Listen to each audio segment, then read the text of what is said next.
Bismillah ar-Rahman ar-Rahim.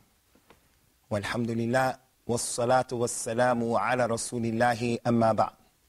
Welcome to Islam 101, a program in which we're going to do our best to give a clear and concise understanding and explanation about the basics of the religion of Al-Islam, its tenets, its beliefs, its practices. I'm your host, Abu Usamah Althahabi, and I welcome all of you from our respected viewers as well as our guests. Today we're going to deal with an extremely important hadith from the hadith of Rasulullah Muhammad ibn Abdullah sallallahu alayhi wasallam. And this word that you hear, sallallahu alayhi wasallam, it is simply me sending the peace and the praises upon our prophet and our messenger, as we do for all of the prophets and messengers in Al-Islam. So we're going to use some Islamic terms, and I'll do my best when I use the Arabic terms to translate them. But if I forget, I hope, from the context of what I'm saying, all of you would understand what is implied.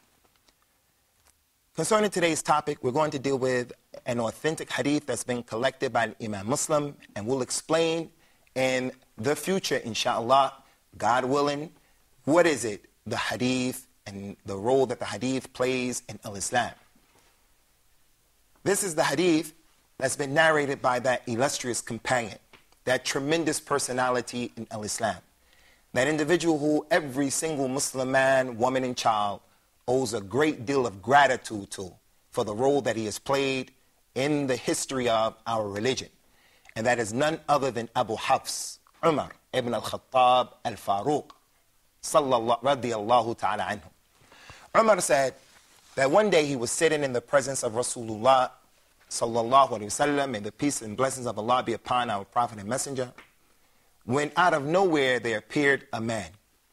The man, his hair was exceedingly black, his clothes were exceedingly white, and no one could detect upon him the fact that he was a traveler.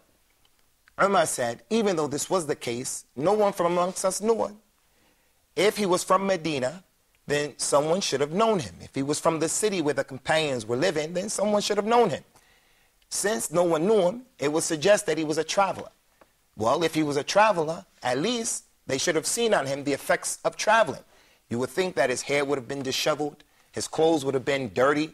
He was wearing a white clothes. So it was strange, the fact that the man appeared in this situation. So it caused everyone to look at him and to take stock of his situation. So what did he do? The man got close to the Prophet, peace and blessings of Allah be upon him, and he sat down on his knees. He put his knees to the knees of Rasulullah sallallahu alaihi wasallam, which goes to show the humility of Prophet Muhammad. There are many people who are in positions of authority. The mudir, a person who's in a position, he's a president, he's the leader of a company, leader of a tribe. They don't want people to get close to him. But Rasulullah sallallahu alaihi wasallam allowed a perfect stranger to come and put his knees close to the knees of the last messenger and prophet. So that is a lesson for every Muslim to show us. None of us are better than Rasulullah sallallahu alaihi wasallam. So we have to make a conscious effort to be people who are humble. That's one of the benefits of this hadith.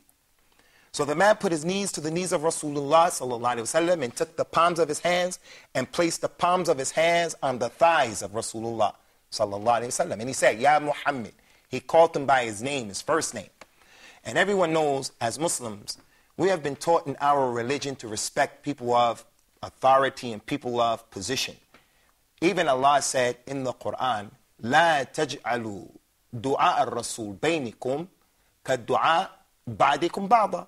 Don't call Rasulullah the way you call each other. I call you, Ya Ilman, Ya Muhammad, Ya Abdullah. We don't call Rasulullah like that. We say, Ya Rasulullah, Ya Nabi Allah. That's how we address people of position. But this man said, Ya Muhammad, tell me, what is Al-Islam? You are the representative of this religion. What you say is the religion. Not what someone else says or what someone else has done. What you say is the religion. So what is Al-Islam? The Prophet sallallahu alaihi wasallam, he said, Al-Islam is that you bear witness that there is no God worthy of worship except Allah. He did not say, bear witness that there's no God but Allah. So we have to take this opportunity out to stress this point. It is a wrong and incorrect and improper translation to say La ilaha illallah means there's no God but Allah. No. La ilaha illallah means there is no God worthy of worship but Allah. Jesus is a God to some people. Money is a God to other people. A woman may love her husband so much that she takes him as a God. Power is a God. So La ilaha illallah means there's no God worthy of worship but Allah.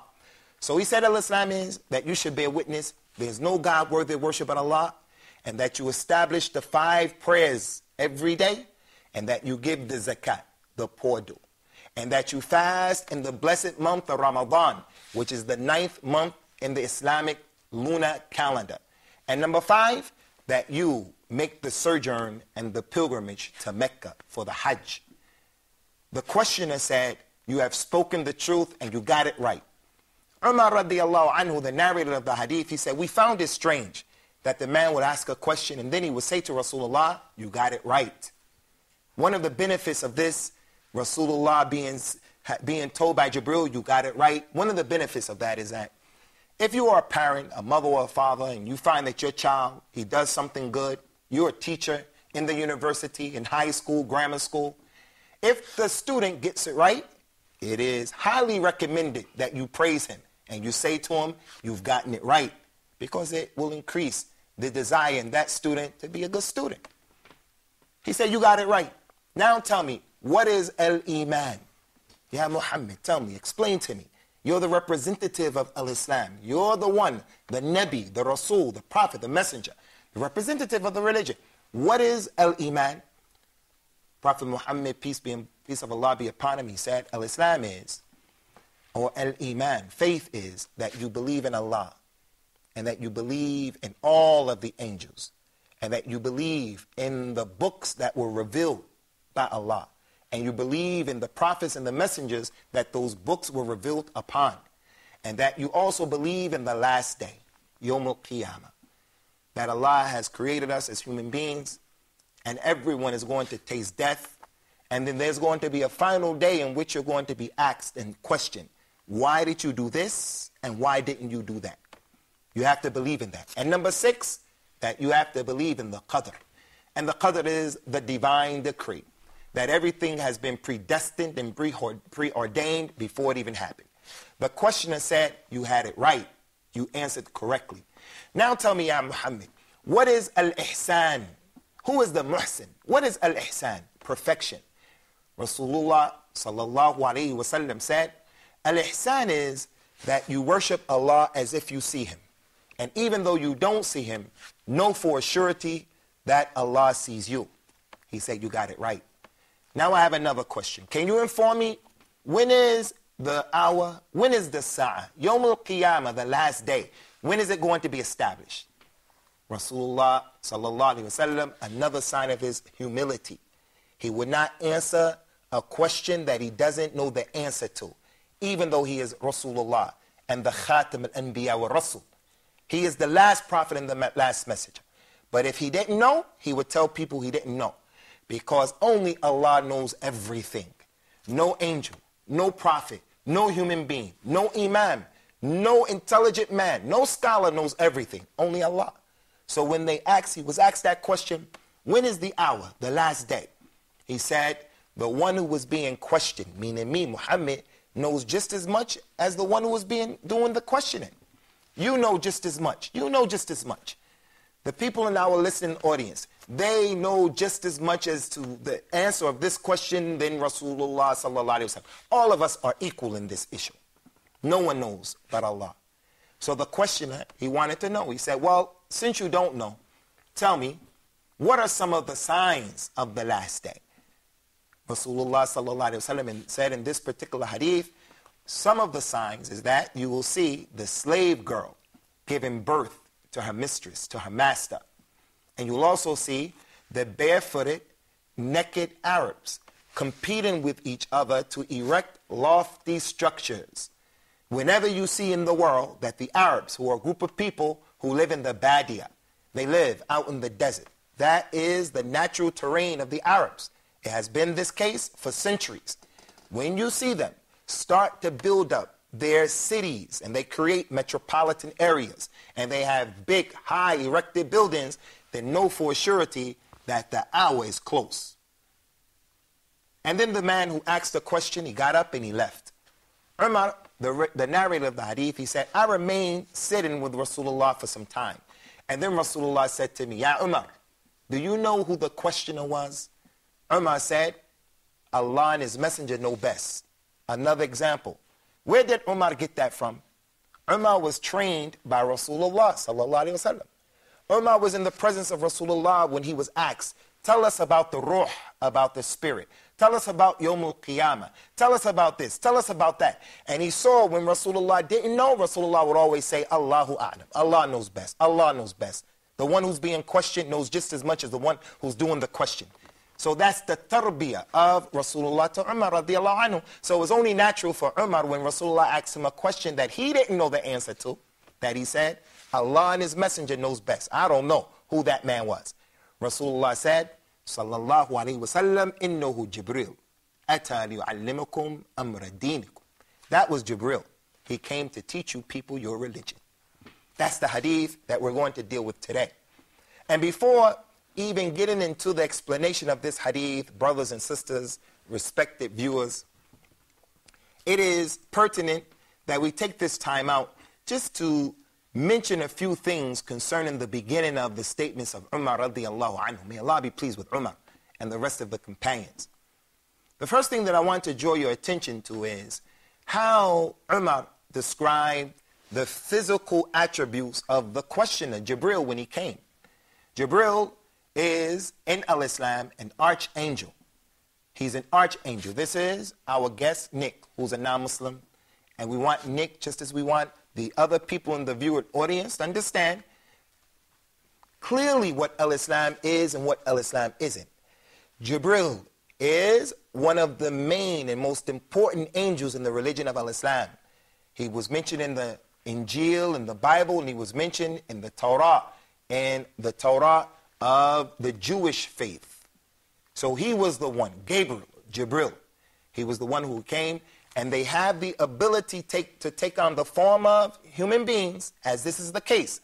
But normally, the angels, they are creation, that they're made from light. They have wings. They have power. They have different abilities. They don't disobey Allah. Whatever they're commanded to do, they do it. And we do not believe as Muslims in the concept of a fallen angel. We're going to take a break right now, and then we'll come back and we'll pick up from this point about the angels, and then we'll explain the rest of the hadith, and we ask Allah to make it easy for us and to make it easy for you. Islam 101.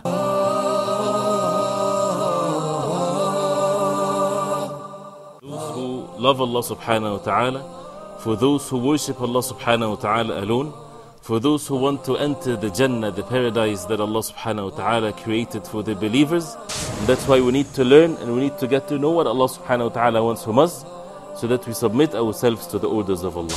And this is knowledge that we need to learn. Why we're spending more time to look into the verses and to the meanings of the verses in depth, so that we can get to learn from it what we need ourselves to be steadfast, to be obedient to Allah subhanahu wa ta'ala, to ponder over the meanings of the miraculous words of Allah subhanahu wa ta'ala.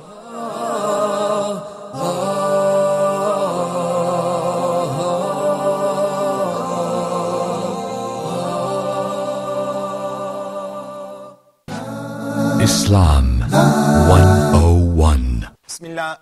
Welcome back, and we ask Allah to make it an awda that's mubarakah, a blessed return. As we were mentioned before we took our break, concerning the angels in al-Islam, we believe, as the Quran tells us, that the angels do not have the ability or the capacity to disobey Allah. They do what they are ordered to do. And there are different angels and they have different functions. We all have angels who are recording our good deeds and our bad deeds. As Allah said in the Quran, مَا يَلْفِظُ مِنْ قَوْلٍ إِلَّا لَدَيْهِ رَقِيبٌ عَتِيدٌ. The human being does not utter a single word, except over him are two angels who are writing the good and the bad. There are the angels who will come to each and every individual in the grave. That is called Munkar and Nakir. They will come and they'll question you. What do you have to say about that man who came to you? Sallallahu alaihi wasallam. They will come and they will ask you, what is your religion? Who do you believe in? So everyone would have to answer. The point is, Jibril in this hadith, he is an angel. As we all understand, and we should understand that, but the angels have different functions and different abilities. And one of the abilities is they can take on the form of human beings. He came in a particular way to teach us a lesson. In the religion of Islam, the Muslim is an individual who is representing his family. He's representing his religion. He's representing his community. He has a distinct and a unique personality. So when he comes in the public eye, he should take that into consideration. Just as Jibril came a certain way. And Rasulullah said at the end of the hadith, that was Jibril, he came to teach you your religion. So part of the religion is how a Muslim looks. How does he present himself in public? That doesn't mean that you necessarily have to wear a thobe like this, or you have to wear a particular color, but it means when you appear in front of the people, you should realize not only is your behavior being scrutinized, but also the way that you're looking, it says a lot about an individual. So in this case, he started to ask him about the most important aspects and the fundamentals of the religion of Islam. He began with the 5 pillars of Islam. There are 5 pillars of Islam. And the scholars, they say a pillar in Arabic, a pillar is janabu shay'il aqwa. It is that thing of something that is the most strongest solidified point, the foundation of something. So the foundation of a person's Islam is predicated and built upon these 5 pillars. The shahada, the statement of saying La ilaha illallah, Muhammad abduhu wa rasuluh. There's no God worthy of worship. Muhammad is his slave and his messenger. Muhammad is not the son of Allah. Muhammad is not the nur or the light of Allah. Muhammad is not an extension of Allah Azza wa Jal. This is a terrible statement, and it is something that is so impossible that for someone to believe it, it's just, we have to dedicate another program to that issue. Who is Allah and how Allah is and how He isn't. He is glorious and above having to take partners, having to have a wife, having to have a son. He is beyond that in Islam. The second pillar is the pillar of praying 5 times a day. And the third pillar is the pillar of giving the zakat or the poor due. And the fourth pillar is the pillar of making the fast of Ramadan, in which we abstain from having food and drink and sexual relations with our wives, doing the sunlight hours, and finally making the pilgrimage to Mecca. And we're going to deal with those issues in detail at a later time and some of the prerequisites that are needed in order to actually do and embark upon making these forms of ibadat or worship. And then we have the second mentioning of al-Iman, the 6 pillars of faith. So the first one, the 5 pillars of al-Iman or al-Islam. Salah, zakat, 5 pillars of Iman, of al-Islam. And those are the actions that you do with your outer body, as you can see. Fasting, praying, giving zakat, making the struggle of going to Mecca. And then the 6 pillars of faith, the 6 arkan of al-Iman, they are all what is internal. The i'tiqad al-bataniyah, those things that the person believes in, but they're on the inside. Believing in Allah, believing in the angels, believing in the books, believing in the prophets, who we never saw any of them, believing in the last day, believing in the divine decree. And then finally we have, as was mentioned in the hadith itself, some of the signs of Yawm al-Qiyamah. One of the beliefs of the 6 pillars of faith is to believe in the last day, and there are certain signs. And there are many signs. But in this particular hadith, the Prophet and Messenger, sallallahu alaihi wasallam, gave us 2, and he elaborated on them in a way that anyone who listens and hears this hadith, he could understand that he should prepare himself now, because that time is here. We're not saying that it's close. We're saying that that time is here. As it relates to this hadith, from the onset, I may mention that this is one of the most important hadith in the religion of Islam, because it explains the religion in totality. It is the religion in and of itself. It deals with all of the aspects of the religion of Islam. So all of the knowledge of Al-Islam, any book about Al-Islam, any class that you hear, any khutbah or Friday sermon that an imam or khatib gives in any masjid is going to refer back to these issues that were mentioned in this particular hadith of Rasulullah sallallahu alaihi wasallam. The point that I want to highlight here for the rest of this program is concerning the single most important aspect of the 5 pillars of Al-Islam and the 6 pillars of Al-Iman. What is the single most important point considering these 2 issues? The single most important point is the belief in Allah and how the Muslim believes in Allah. As it relates to the religion of Al-Islam, the Muslim has to realize that Allah is the all-powerful, the almighty. Allah, the Most High, is not one who has been created. He is not begotten, nor does he beget. He's omnipotent. So we have to establish the Tawheed.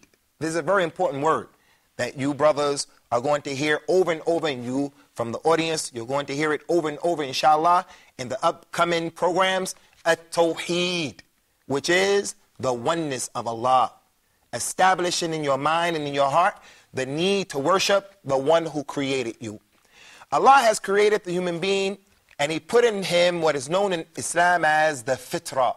The fitrah is the natural disposition that a person has to know that God exists. When he's born and he's growing up in his environment, if his environment is not corrupted, if his mother and his father do not corrupt his environment, he has been created with a natural disposition to know certain things. For an example, if he was left on an island by himself and his environment was not corrupted, when it rains, he's going to seek shelter. When it becomes cold, he's going to seek an opportunity or something to warm himself up. Similarly, there's a natural seed, a seed that has been placed in him, a natural disposition, is fitrah, to know that he did not create himself. Nick, do you believe that you created yourself? No. No one in his right mind is going to believe that or say something like that.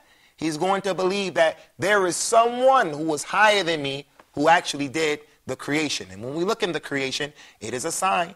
It is a sign that goes to prove that there is someone who was greater than all of this. It's like being in the desert. If a person was in the middle of the desert and he happened to see the tracks of a camel, when he looks at the tracks, he's going to say, these tracks signify and prove that there was a camel that preceded me here. He's not going to come and say, these tracks just appeared haphazardly. وَلِلَّهِ الْمَثُلُ الْأَعْلَى. And Allah is the great example. Look at the heavens and the earth, the stars, the moon. Look at all of the creation of the people and the differences in their colors, their languages, their sexes, where they come from, the animals, the fish in the ocean. All of that necessitates a belief that there is a creator. And these things didn't happen, as they say, the Big Bang, nor do we believe as Muslims that we came and our origin was from monkeys or from a tadpole that crawled out of the water. We don't believe that. We believe, as this hadith is suggesting, that we believe in Allah, the Almighty, the All-Powerful, the one who we have to establish his tawheed and his worship for. So therefore, in Al-Islam, the Muslim is the one who he worships only Allah. We do not make the mistake of worshiping Rasulullah Muhammad ibn Abdullah sallallahu alaihi wasallam. And I have to make it personal here, and I have to share with you, brothers, this issue, because I'm a revert Muslim, and I want to share this with you and share it with the listening audience, because I believe it is a sign. I had a brother who was a bit younger than me. He was afflicted with a disease called sickle cell anemia. African Americans are afflicted with this disease. My brother died a few years ago. When he was dying, the doctor in the hospital told my mother, we can't do anything for him. He's going to die. The disease has run its course. My mother came into the room and she started crying and she started saying, oh Jesus, oh Jesus, oh Jesus, help my baby, help my baby. I knew when I heard that from my mother, Jesus cannot help my brother because Jesus doesn't give life or death. The Muslim is the same way. It is not permissible for the Muslim to look at Muhammad and to say that Muhammad has some special abilities because he's the last prophet and the last messenger. all of the prophets and all of the messengers, without any exception, they were human beings. Allah gave them special abilities in that they were prophets and messengers. But He didn't give them the ability to give life or the ability to give death. In the case of Jesus, we believe that Jesus did give the blind the ability to see, but we'll explain that a little in our upcoming programs. So we're going to stop here due to the time restraints, and we ask Allah to accept our good deeds and to overlook what we've done from mistakes. هذا وصلى الله وسلم على نبينا الكريم.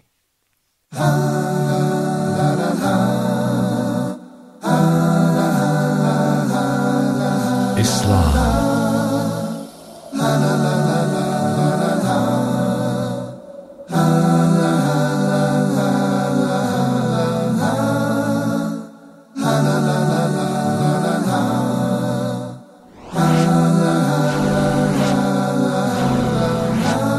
Islam 101.